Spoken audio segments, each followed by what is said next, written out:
부와 성공을 꿈꾸는 여러분, 안녕하세요. 여러분은 부자 하면 어떤 이미지가 떠오르시나요? 아마 많은 분들이 넓은 집, 고급 자동차, 그리고 으리으리한 건물들을 떠올리실 겁니다. 하지만 이 모든 것의 시작은 바로 마음가짐에 있습니다. 나는 부자가 될 수 있다. 나는 성공할 수 있다는 긍정적인 믿음과 확신.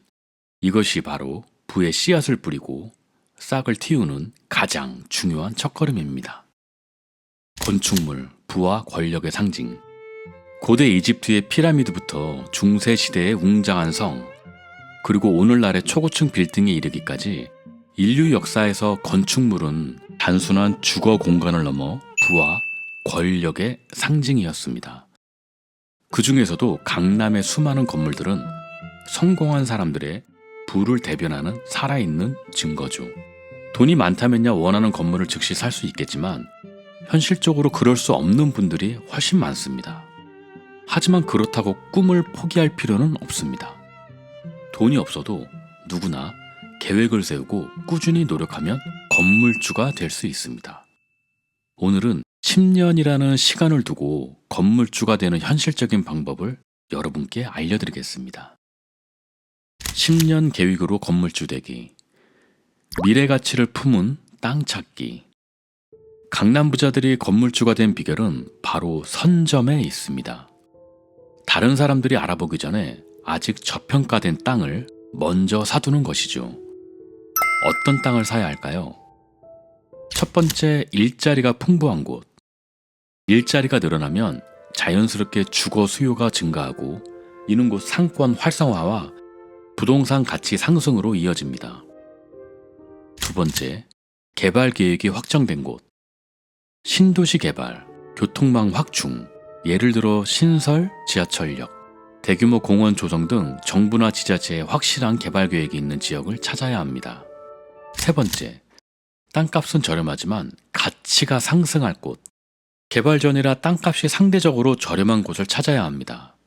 보통 이런 지역은 도시 외곽이나 기존 도시의 기능을 보완하는 형태로 개발이 진행됩니다. 최소 121평의 땅을 확보하라. 왜 굳이 121평일까요?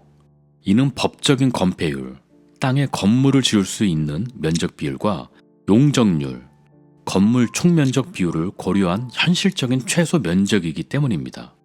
이 정도 평수는 건물을 올렸을 때 수익성을 확보하기 용이하고 나중에 매매할 때도 수요가 많아 환금성이 좋습니다. 너무 작은 평수의 땅은 활용도가 떨어져 나중에 매각이 어렵거나 제값을 받기 힘든 경우가 많습니다. 시간은 여러분의 편입니다. 땅을 샀다면 이제 묵묵히 기다릴 차례입니다.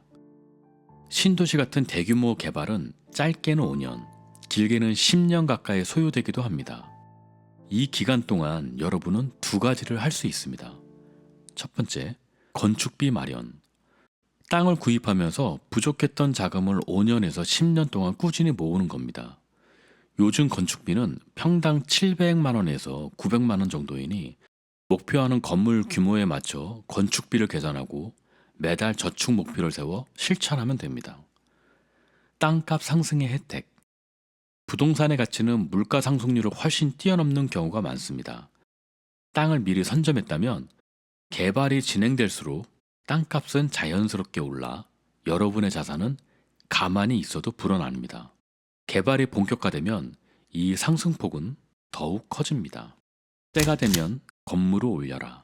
개발이 본격적으로 시작되고 주변 인프라가 갖춰질 때쯤 미리 모아놓은 건축비로 건물을 올리면 됩니다. 내가 원하는 대로 설계하고 최신 트렌드에 맞는 건물을 지을 수 있다는 장점도 있죠. 건물이 완성되면 임대 수익을 창출하며 자산을 불려나가고 나중에 더 큰 건물로 갈아탈 수 있는 기반을 마련하게 됩니다. 꿈을 현실로 만드는 힘. 여러분, 부자가 되고 싶다는 생각은 누구나 할 수 있습니다. 하지만 실제로 행동으로 옮기는 사람은 많지 않습니다. 오늘 제가 말씀드린 10년 계획은 결코 쉽지 않은 길입니다. 인내심이 필요하고 꾸준한 노력이 필요합니다. 하지만 분명한 것은 이 글을 읽는 여러분 모두가 성공할 잠재력을 가지고 있다는 것입니다. 오늘부터 당장 행동하세요. 관심 지역을 발품 팔아 돌아다니고 부동산 관련 서적을 읽으며 지식을 쌓으세요. 작은 행동 하나하나가 모여 여러분을 성공의 길로 이끌 겁니다. 여러분의 꿈을 응원합니다.